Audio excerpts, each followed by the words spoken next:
Audiencia de radio exclusiva, les saluda Isabel de Estrada del programa radial Mujer, aún hay esperanza de Guatemala. Así que bienvenida, licenciada Damaris de Jolón, a Mujer, aún hay esperanza.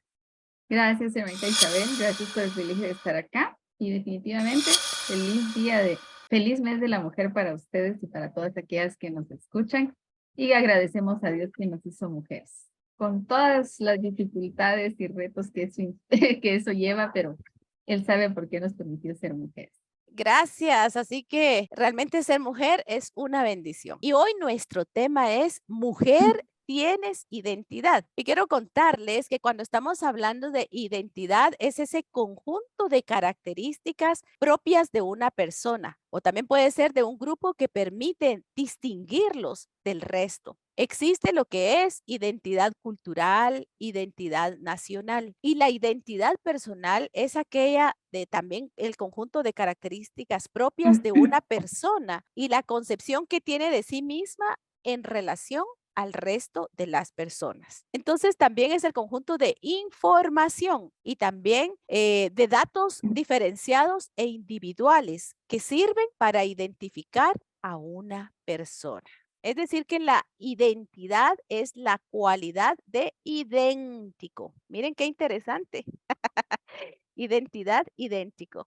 Así que vamos a leer lo que es las Sagradas Escrituras y nos vamos a ir a Efesios 2, el capítulo 2 de los versículos del 1 al 10. Y dice así, salvos por gracia. Y Él os dio vida a vosotros cuando estabais muertos en vuestros delitos y pecados, en los cuales anduvisteis en otro tiempo, siguiendo la corriente de este mundo, conforme al príncipe de la potestad del aire, al espíritu que ahora opera en los hijos de desobediencia, entre los cuales también todos nosotros vivimos en otro tiempo, en los deseos de nuestra carne, haciendo la voluntad de la carne y de los pensamientos.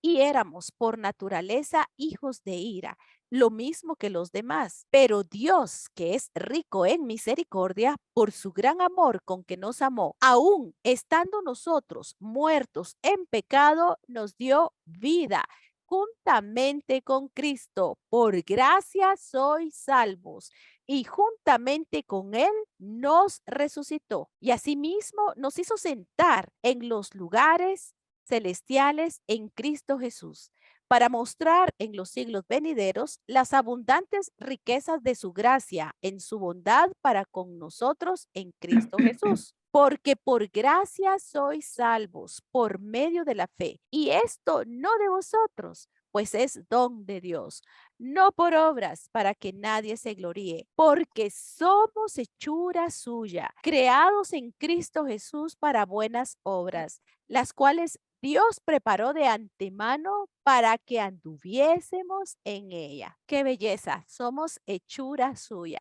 Ahora yo quisiera preguntarle a la teóloga, ¿cuál es nuestra nueva identidad en Cristo, según Efesios? Amén. Gracias. Sí, como bien usted dijo en relación con la identidad, todos tenemos una identidad. El problema es que a veces esa identidad no coincide con lo que Dios piensa de nosotros. Entonces tenemos una idea equivocada de quién yo soy, de cuánto valgo, de para qué estoy aquí, qué tanto puedo lograr. Entonces el problema no es tener identidad, sino qué clase de identidad, qué información tengo yo en mi cabeza de mí mismo, cómo me veo yo. Y normalmente, principalmente en nuestro contexto latinoamericano, a veces como mujeres pues no nos han dado el valor que se da, ¿no? Como en las nuevas generaciones, nosotros les hemos enseñado a nuestras hijas que valen, que pueden lograr, que estudien, que se preparen. Si hablamos de antes, las que ya somos un poquito mayores, pues definitivamente a las mujeres se nos decía que teníamos que aprender a hacer esto o aquello porque habíamos nacido para estar en la casa, haciendo oficio y no más. No podíamos tener metas, sueños, aspirar a mucho porque eso era mal visto incluso en una mujer, porque se veía así como que, bueno, está rebelándose contra lo que Dios la creó. Y si íbamos a veces hasta con versículos bíblicos nos decían, mire, la mujer es para estar acá, o no, la mujer no debe aspirar a mucho porque eso la va a hacer que se vuelva una mujer pecaminosa. O a veces si crecimos en un hogar donde pues no éramos bien tratadas o había maltrato, pues nos hacían sentir de menos, que no éramos inteligentes, que no éramos bonitas, etcétera.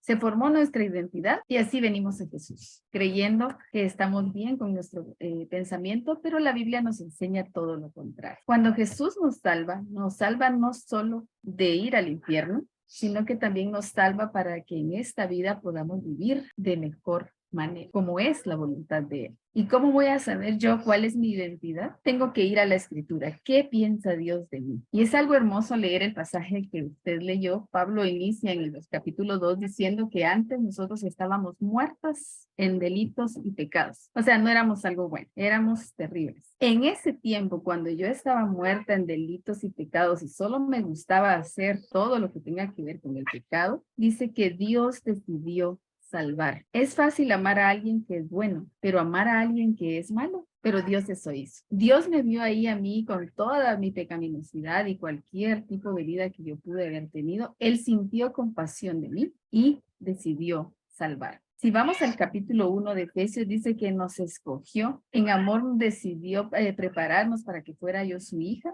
para que yo sea para alabanza de Él, nos salvó del pecado y fuimos sellados con el Espíritu. En el versículo 2:4 dice, pero Dios que es rico en misericordia por su gran amor con que nos amó, aún estando muertos en pecados, nos dio vida juntamente con Cristo. ¿Y por qué nos salvó? Por pura gracia. ¿Me lo merecía yo? No. Estaba muerta en delitos y pecados y ahí estaba yo bien, no quería que me movieran de ese lugar, pero él sabía que no me había hecho para eso, a la humanidad Dios no la crió para vivir en el mal y en el pecado. Viéndome en esa situación de pecado, él vino a morir en la cruz, me vino a mostrar su amor cuando yo no quería nada que ver con él. O sea, él no esperó a que yo cambiara para venir a mostrarme su amor. O sea que creo que sí valgo un poquito, ¿sí o no?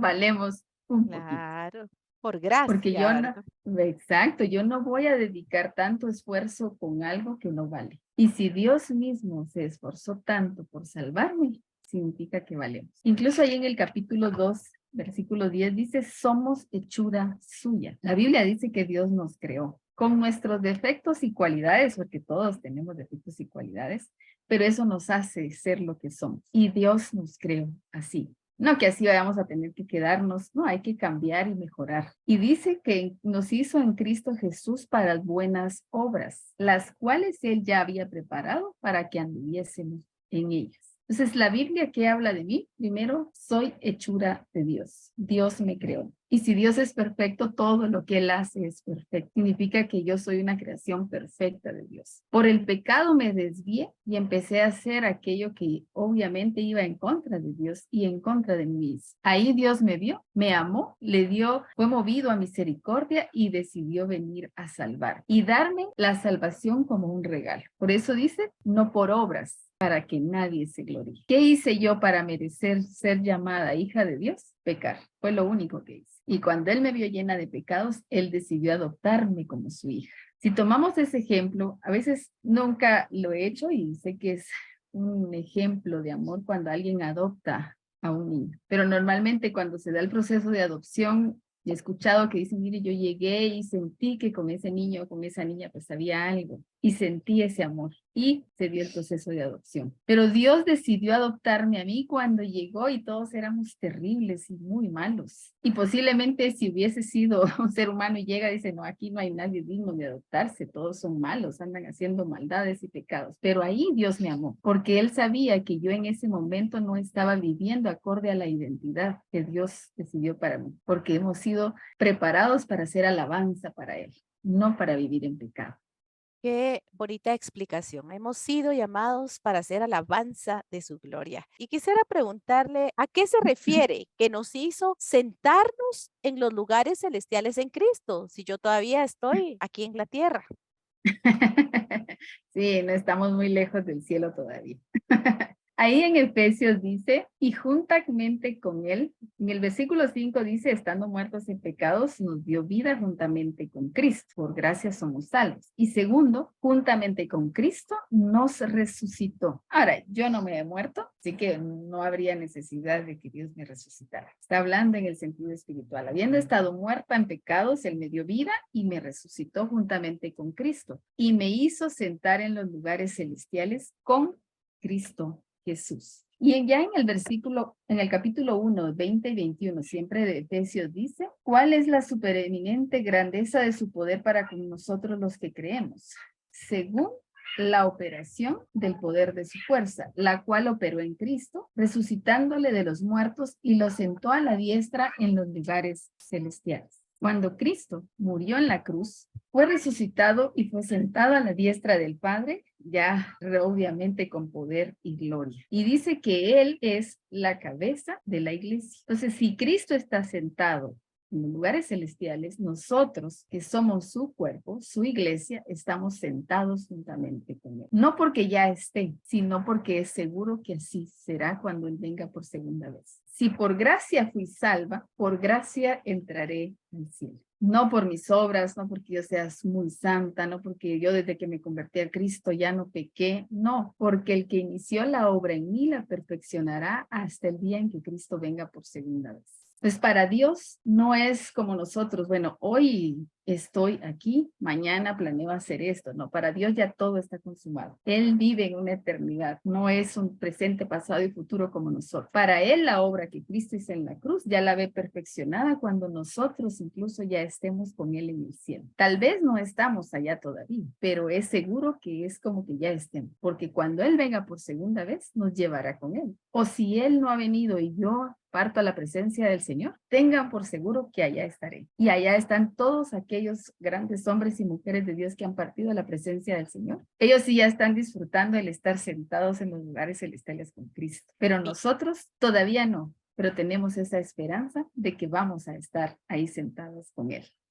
Mire qué interesante, porque esta mente finita le cuesta comprender a un Dios infinito, ¿verdad? Porque la Así es. lógica y la razón diría lo que yo le preguntaba, ¿cómo pues? Pero qué bonita la explicación. Entonces, Dios lo da por hecho, ya Sí, es, ¿verdad? Así, excelente. No sé así si es. quisiera agregar algo más con respecto a esto. Así es. Y es que en la muerte de Jesús en la cruz, Él no nos veía en pecado, Él nos veía ya salvos. Él sabía que esa muerte iba a traer mi salvación, el cambio y esa libertad que Dios me trajo a través de la redención, donde ya soy libre del pecado, ya no estoy sometida al pecado. Y no solo eso, sino que Él ya veía que un día yo, usted y hermanita Patti, todas las mujeres que nos escuchan, que ya que tienen a Jesús en su corazón, íbamos a estar sentadas con Cristo en los lugares celestiales, disfrutando a plenitud de la presencia de Dios, porque dice que un día le veremos, porque seremos semejantes a Él. Y esa es la esperanza que nos mantiene en medio de las dificultades del mundo. Un día le veremos, y eso es seguro. Gracias. Gracias por darle like al video y suscribirte a este canal. Mujer, aún hay esperanza.